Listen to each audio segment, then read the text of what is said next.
Okay, everyone, we're going to go ahead and get started with our afternoon panel. This panel is titled Educational Considerations and Solutions, and we have Dr. Deena Bishop, Commissioner of Alaska Department of Education, and Faye Tanner, Program Coordinator for the Alaska Department of Education. And I'm going to go ahead and sit down with them, make it a little more casual, because one of our panelists wasn't able to be here.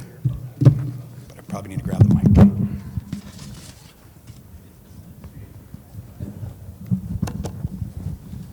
So the first question is going to go to Commissioner Bishop. Could you please share with us some of the challenges in rural Alaska when it comes to education, especially as it applies to the digital divide? I will. So Perfect. Thank you. Yep. So just a little bit about my background. So I am presently the Commissioner of Ed, but I've also been a superintendent. And I was a superintendent in the two largest school districts, Mat-Su and then Anchorage recently. But as the Commissioner, I've just, over the summer, finished 5 really village trips. So I've been to Kotzebue, Nome. I went out to Teller from Nome, and I flew into Ruby a couple weeks ago, as well as Galena. So definitely see a very large difference about what's available to schools in regard to education and connectivity. But I would, when thinking about this, really the consistency and quality of the upload-download speeds, very different than you can access here in larger cities, as well as the ability to actually, that leads to the inability sometimes to keep up with current platforms. And so the statewide assessment is run off of straight computers now. We don't use paper and pencil anymore, and up to a couple of years ago, we offered kind of a paper and pencil test if there was issues with connectivity. That doesn't occur anymore. And although the test is pretty simple, doesn't have a lot of media in it, it's black and white, so it does pretty well. If there's ever a total outage, that causes some problems. And then really the divide you'll see is that a lot of times the schools, because of the E-rate and things like that of supporting hospitals and educational institutions, they are the place with the most connectivity.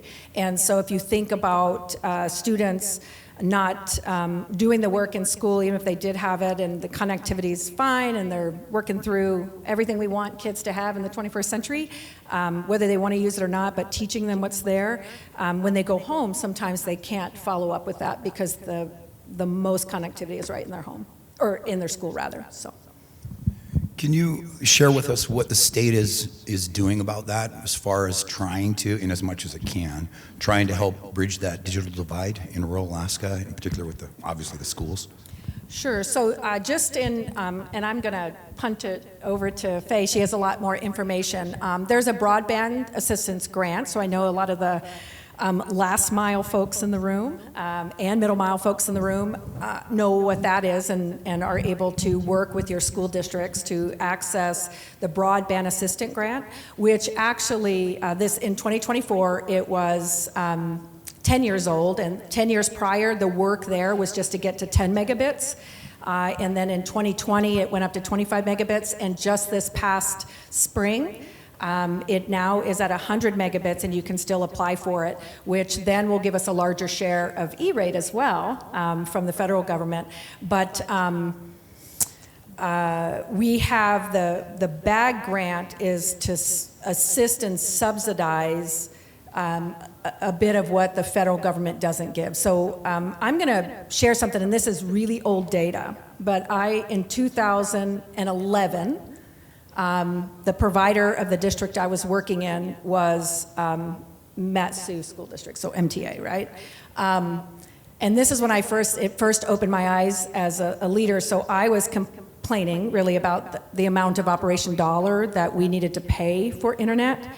And I was complaining at the time because at the time, Anchorage was paying $7 a megabit Matsu was at 17, so I was complaining about $10 more.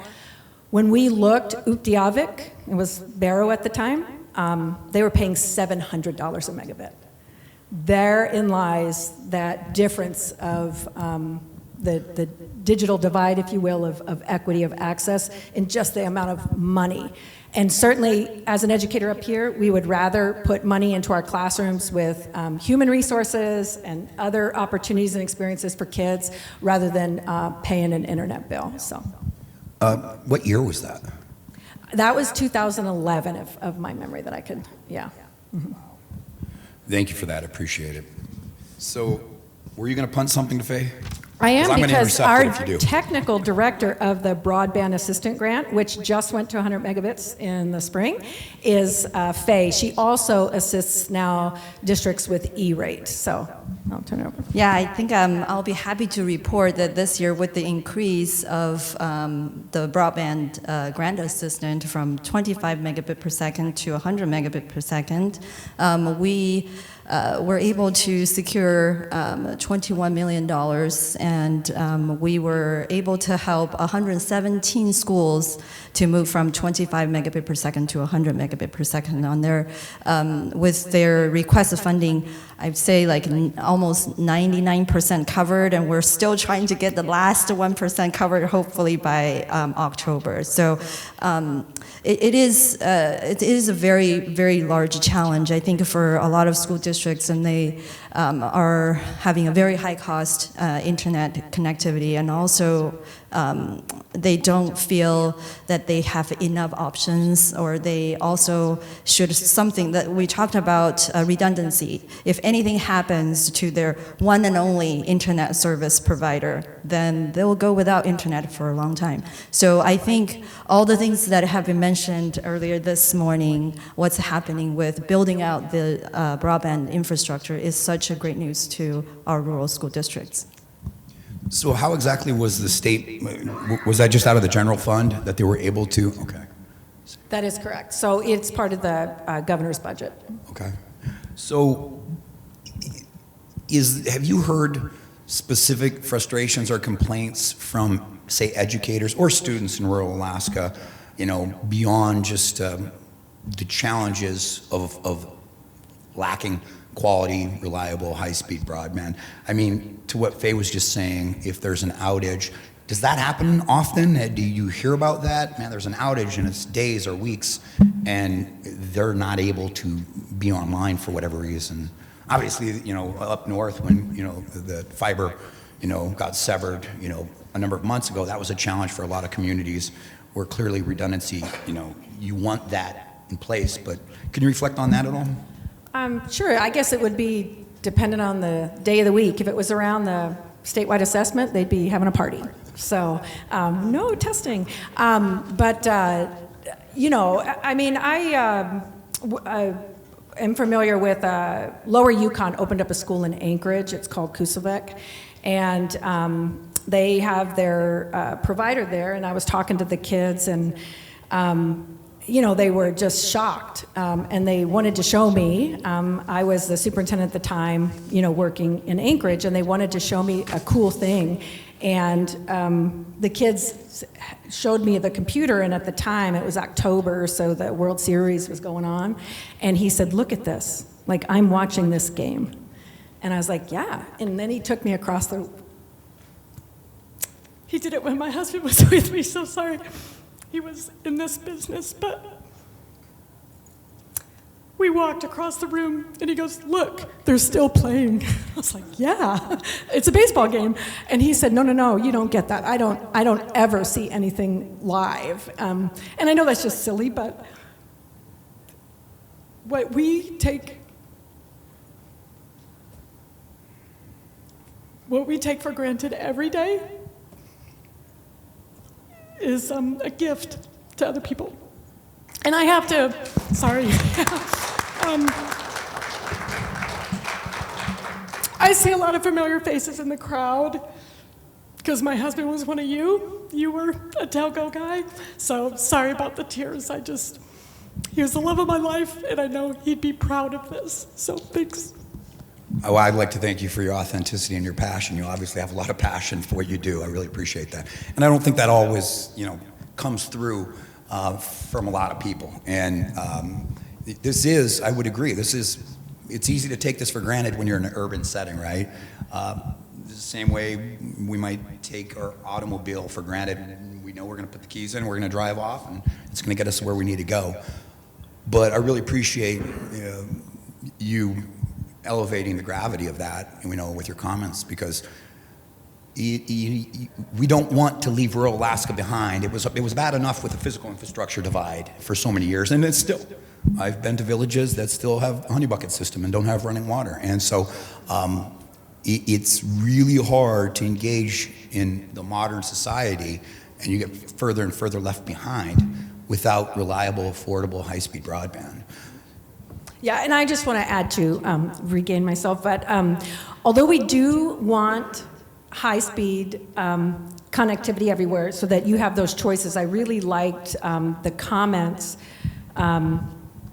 made about it. We need to put it in the choice of the user, right? That you just don't want, you want to offer that, because I do want to share that the State Board of Education just recently did pass, and I believe in this, no cell phones in schools because of the social media use. So we want students to be, have the skills that they need on electronics, but we want them to be used for good, and the damage that social media has done to our youth for 24/7, we want school to be school and to not have that. So I do want to share that, although I appreciate all this, that in schools just last week, they did pass a resolution to limit, if you will, cell phone use in schools, and it's going to take everyone, because one kid left out whose mom or dad says, no, I'm not going to have you take your cell phone because I want you to learn better.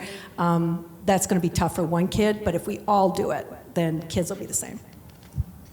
Thank you for that. I appreciate it. I'm not going to get on my bandwagon about that. My kids, my youngest just graduated high school last year, but I made it through high school and school without a phone, and I did all right. I mean, I didn't great, but I did all right. I think kids can live without their phone for 5 or 6 hours out of the day, right?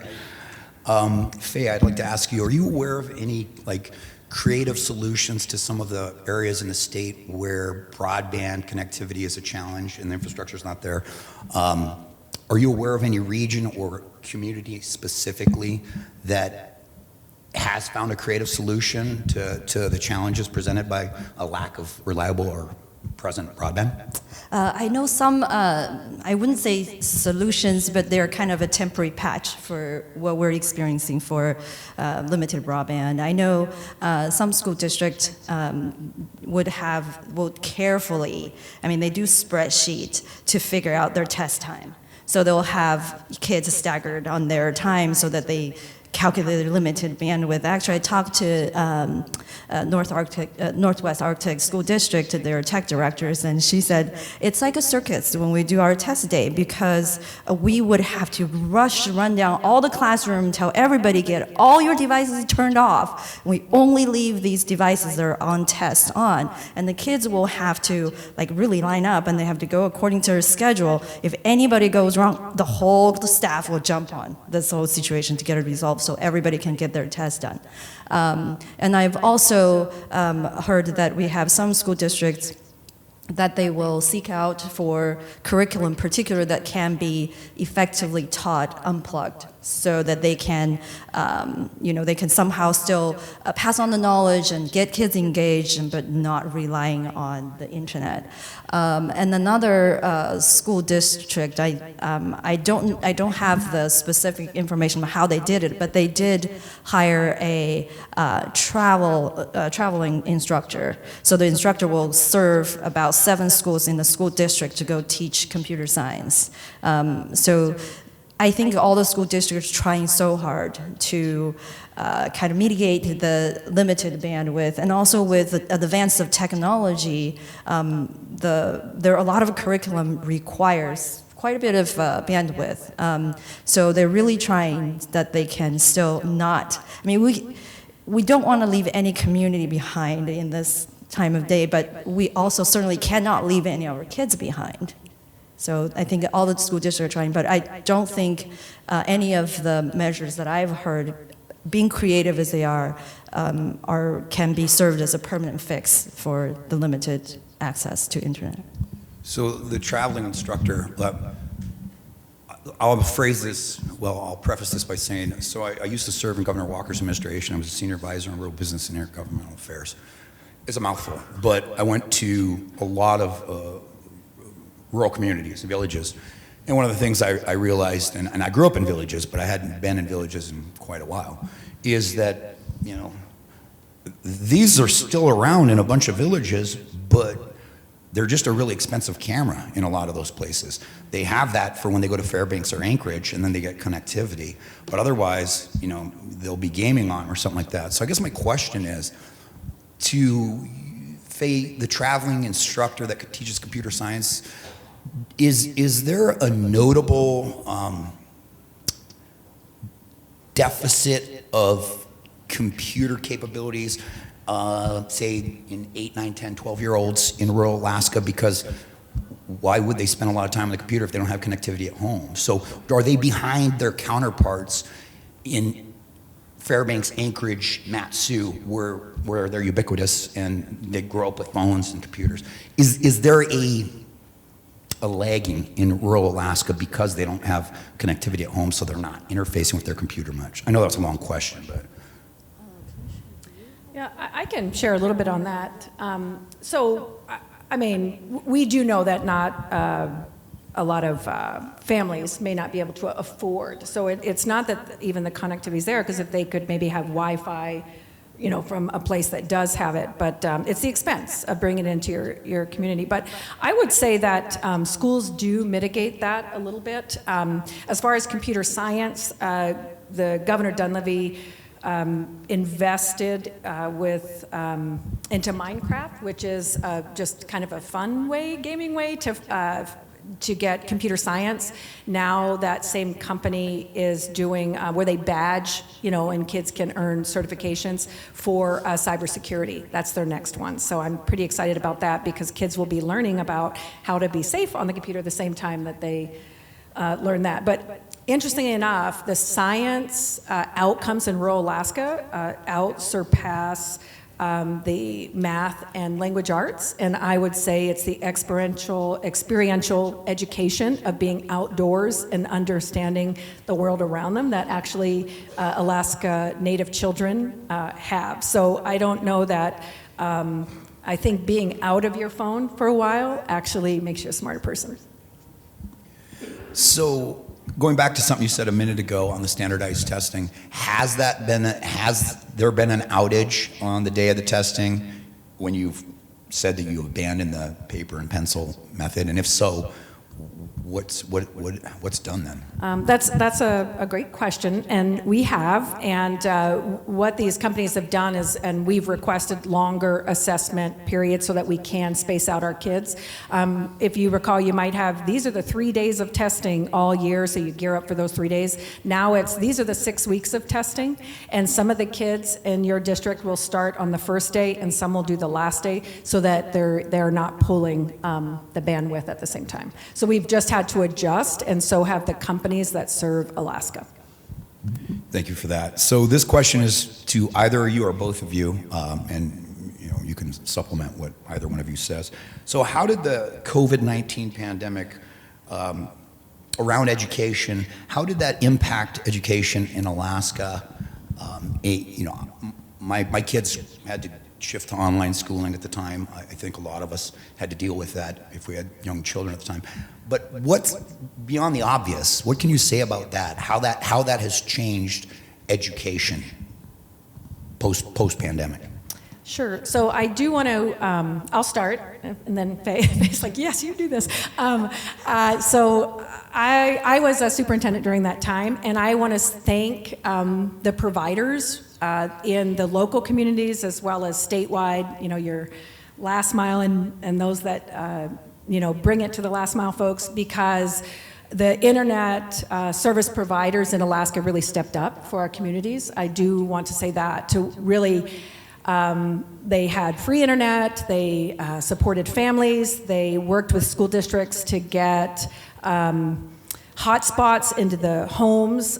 Even here in Anchorage, where it's available, sometimes it's not affordable. So then you have that same lack of access. So I want to share that I was wholly impressed of really the business side of the house of education coming together to support education and young people. I thought that was really fantastic. So that's number one. Number two, what this has done is opened a world for people, really.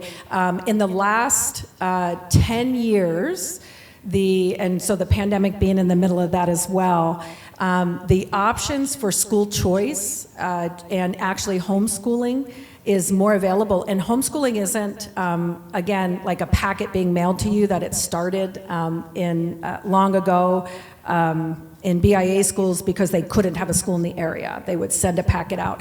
It really is a choice where kids are flexible. They take some courses in school, some courses at home. And so the idea that families had to go to that testing, I think it opened up and some families really liked it. So that's another positive. I don't believe that any 13-year-old sitting in their bedroom with a computer and an internet connection can be good for anyone. And so that aspect of it was very detrimental to some young people who had access. And kids are really smart. So even with the protections of when they were running their internet through our school systems and back out, they used like their Google Docs to talk at 2 a.m. You know, we had to turn around and from home as well and really put into some safety mechanisms so that children were safe at home, especially when, you know, maybe they didn't have that access before. And, you know, a lot of kids, and middle school kids will tell you, no, this is what I'm doing for my homework. I'm supposed to do this. And then parents, you know, believe it. And then it's kind of nefarious. So we really had to step it up as educators, but overall it was what it was. We dealt with it, but I'm so glad we're back in school and that there's a choice now of you know, being in school, not being in school, and having a blended model as well, because that I would say the pandemic in the aspect of moving that homeschool impossibility and online curriculum forward was a big driver, although I didn't like some aspects of it. Did you want to? Yeah, just a little bit to add. I think now, and we've gone through that initial huge struggle when when COVID hit us, and then we all have to scramble to somehow find a way to have the students have instruction when they're not able to come to school. And now they're back to school. What I've noticed is that I think the students appreciate their in-person instructor a whole lot more than they ever have. And I really appreciate a comment that was made earlier, I think it was Julia, that said nothing can replace our teachers. And I firmly believe that. And I think our department is doing a lot of work and trying to recruit teachers and retain our teachers, especially in our rural area. I'm personally very excited about the future of our teacher force in our state. And also, I think we also are learning a lot. The Coding in Minecraft program that Commissioner mentioned, when the curriculum was selected, it was the rural schools not having connectivity was a big consideration. So the Coding in Minecraft program, the curriculum, you can download it, and then the students can work on it pretty much offline. And also the students don't need to have a computer science teacher or coding teacher on site to teach them. It's pretty much student-led curriculum. And then the teachers are there as a facilitator. Sometimes could just be a cheerleader. You know, you just pass the stage and you're going on. So I think that like COVID posed a lot of challenge, but we have certainly grown from it. So. And I'll ask this question to both of you regarding, you know, the forced distance education that COVID essentially created. Is there any benefit to online distance education aside from the obvious that you can still do school during a pandemic? Is there any non-obvious to the layperson benefits of online schooling? Absolutely. So just in my travels to rural Alaska, a lot of school districts, you know, Lower Yukon's one of them, Bering Straits, you know, they have maybe 10 to 15 different villages that they serve, but they couldn't have an AP math teacher, or even career technical. They're doing some of the career technical online first and then having hands-on welding class, for instance. They're passing all their safety and initial welding concepts while they're teaching it online in one place and being able to send out the live feed. It's synchronous, but they also have it filmed, so it could be asynchronous. So the access to high-level courses or courses that really are technical in nature has opened that window. So where they wouldn't have it before, because I don't have a computer science teacher. I can't have a computer science teacher in every class. Anchorage doesn't even have a computer science teacher in every high school, but we have access for all kids now through just organization and technology. So it really has broadened the access of courses that kids can take, which the gentleman from Cordova shared. Like, my kids have the same opportunities in Cordova that they did in the lower 48. So that's what this broadband and speed and connectivity can do. You can have more choices, I would say. Would you like to add to that? Just a little bit. I think in summer of 2023, the State Board of Education adopted the very first computer science, K-12 computer science state plan, and really put computer science or anything that's related with computer science, including information technology, coding, web design, all of that into this estate plan. And I think the one of the biggest concern for many years was, what if we don't have a computer science teacher to serve the school district? What if we don't have anybody that can even come as a sub? Now we have the infrastructure. Now we have the online teaching. We have these resources. So suddenly, a lot of coding is done online. And in the state plan, in the computer science state plan, we have another vision that is someday, I think earlier, Josiah was here, that we'll have more Alaska students that can work from home. And then they have the skills that don't ever need to leave their community. They can make good wages and they can still thrive in their community. So I think the online education certainly provides for that, for the computer science education. I appreciate that. That makes a lot of sense when you describe it that way. So is coding a regular elective course that's available in most of the school districts in Alaska?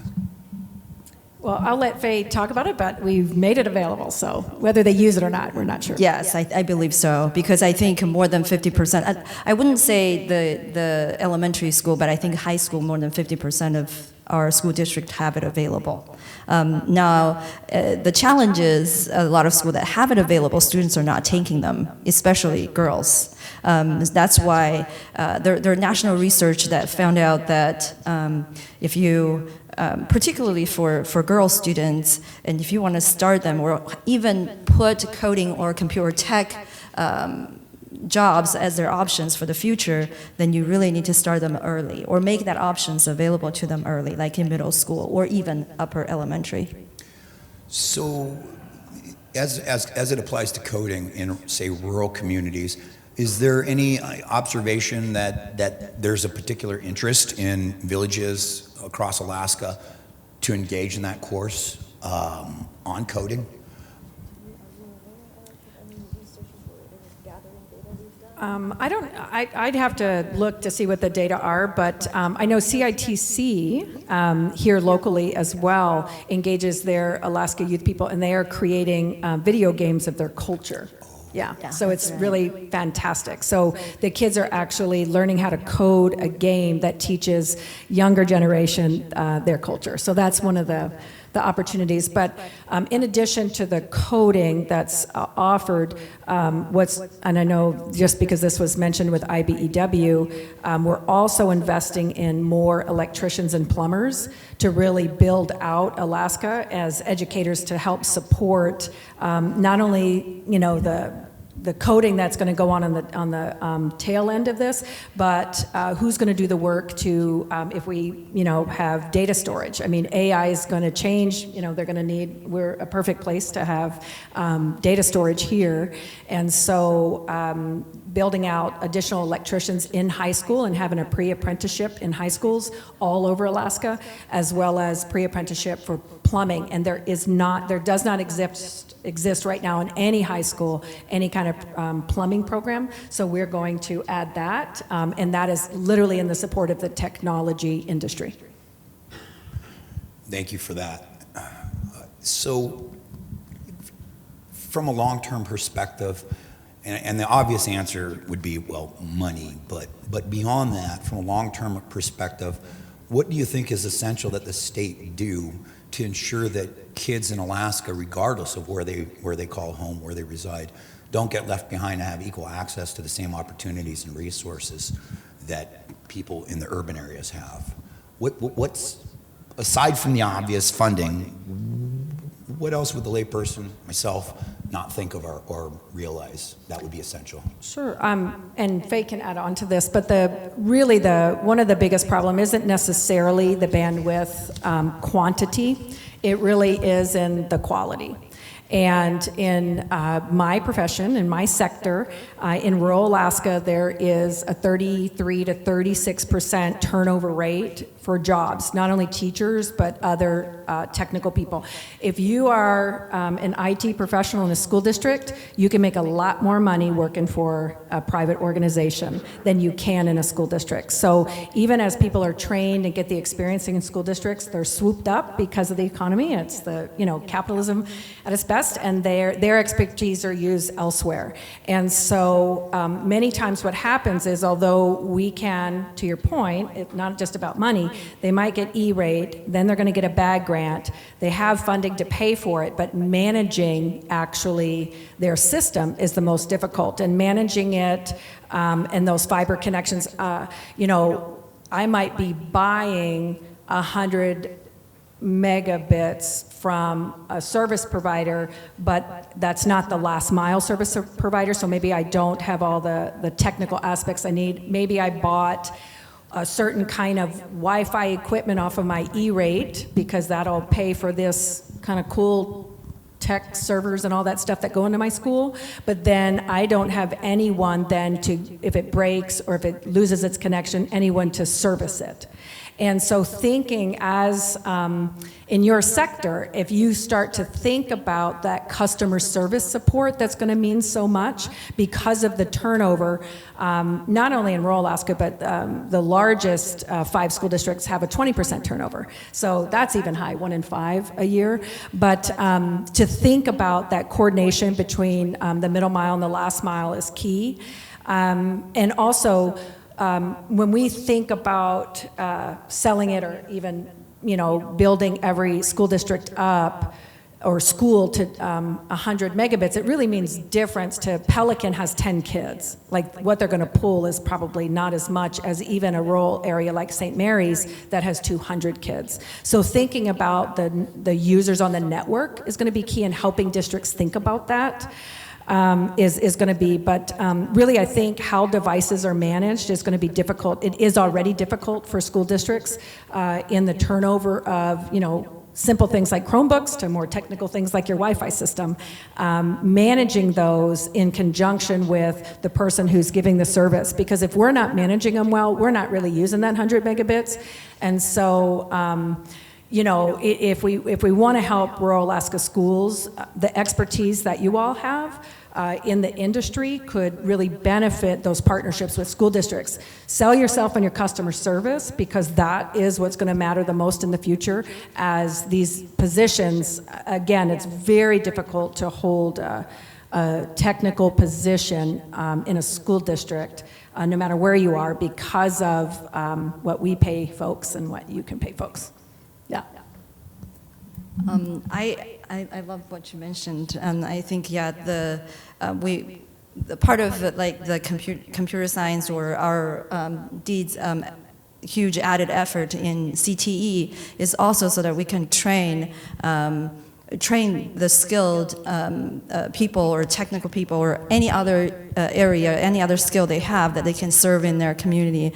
I just want to add one little thing that is, no matter which community we're in, I feel collaboration between all the organization is so important, and ultimately, at the end of the day, our future is in the hands of our children. The more trained they are, the more responsible they become, or the brighter our future would be. I just want to add one small example which really inspired me when I was working on the Coding Minecraft project. It's Kodiak had their IT director that in the summer, he couldn't find any employee. He couldn't find anybody to work for him because everybody's out fishing. And then the kids who are not fishing really can't do the work that he needs them to do. So what he ended up doing was he created a course. He worked with the school district. He was not a teacher. He was not a certified teacher. So he created a course under the help of the school district. So he started teaching the kids basically to get a CompTIA, which is a information technology first level certificate. And so after 2 semesters, he had the school district actually paid for the CompTIA test. So the kids took the course, took the test. I think he had out of maybe 5 kids that are interested, maybe 4 or 3 or 4 passed. Nonetheless, whoever wants to be hired, he hired them all for the summer. So, and they became the IT support for their school district, and guess how cool it is to walk down the aisle and tell your friends, like, I am managing your computers. But that inspired him to go, he himself is now taking classes so he can get certified, become a certified teacher. And I imagine those kids that they just found a new thing. They just found their career, what they can do. But it does take school district, it takes people from the industry locally, and it takes probably a lot of people I don't even know that got into that would approve to allow him to hold that course. And I think, Commissioner Bishop, we also have, I'm not familiar with it, but I believe we're having apprentice, I'll let you. Yeah, so the state of Alaska, we're awaiting our final approval from the feds, but we are beginning January an apprenticeship model for educators. So whether you have no college or some college, but you want to be a teacher, we will put you to work in an apprenticeship model and support you while you earn as you learn and become a certified teacher. So those of you who want a second career, we welcome you to join education field. It is definitely a wonderful profession. Thank you. Faye, I can't imagine everyone in Kodiak would be out in the summer fishing. That doesn't happen. So this is my final question. What is a question about broadband and education, broadband connectivity and education you'd love to answer if I just thought to ask it? Either of you. Sure. What is a question about broadband and education that you would love to answer if I just thought to ask it? Meaning, what do you want to say last? Exactly. Yes. Well, not that I want to say this last, but I took a note of your broadband performance testing. I just want to say welcome to the field. NAEP, National Assessment of Education Progress, has been going around for 55 years, since 1969. And they come into our schools, the feds do, and pull a few kids here and there, test them, and that's how we get NAEP. So they're kind of now ubiquitous with that kind of testing. Sorry, guys. But you'll do well, I'm sure. I guess for me, I'd like to be asked, what is the goal of having broadband? I just want to all circle everything back to whatever we're doing for the school district, whether it's connection, whether it's a teacher retention or recruitment. Our ultimate goal is to bring up our next generation in good education, whatever that may be that they define. And that's perfect. I just want to share that a lot of AI is already used in education, and generative AI is now going to be a part of what all people will learn to do and be able to do to kind of have that thought partner in your computer. But what we want to do, and just some of the words, is that having kids have the knowledge and having kids have the experience in schools really opens up doors for them.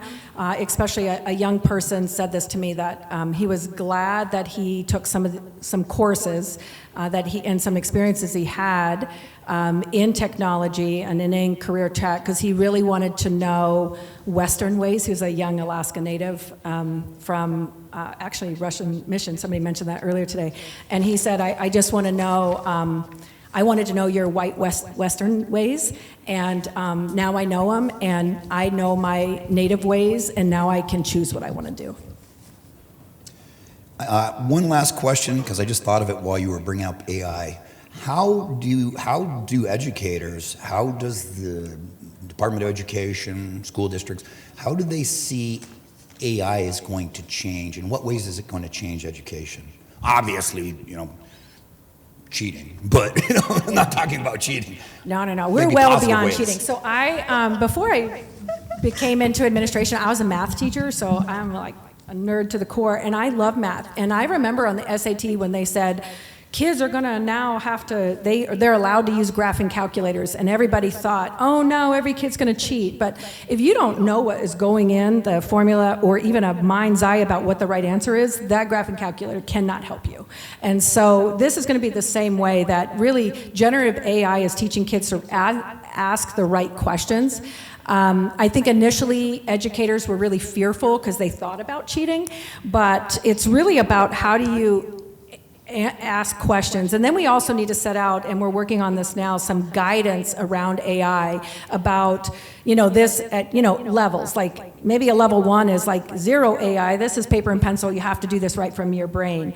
And this is level 2, where you're actually, when we Google something and use computers, we're using a very basic level of AI. Then you get into the generative AI, which is really, then you're asking questions, you're narrowing down, teaching kids how to cite that, cite which questions they asked, because we're not stopping it, so we should get behind it to figure out how can young people especially use this for good, not evil, and have our teachers not just come with a sense of, well, if you can't do it this way, it must not be good, because every teacher, I think since the beginning of time, works with other teachers to get good ideas and good information and sharing information.